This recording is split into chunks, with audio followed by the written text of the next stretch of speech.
مقتطفات من الكتب.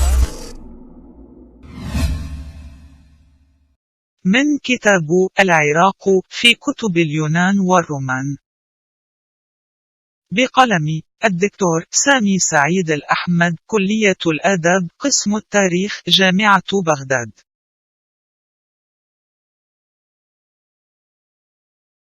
الصفحة 122.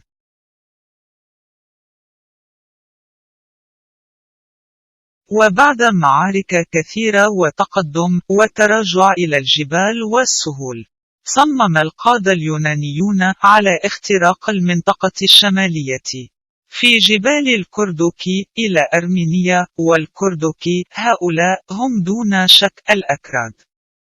وهذه أول مرة على معرفتنا الحالية بأن لنا فيها اسم الأكراد كأقوم تحمل هذا الاسم، تقطن في المنطقة التي يقطنون بها حاليا في العراق.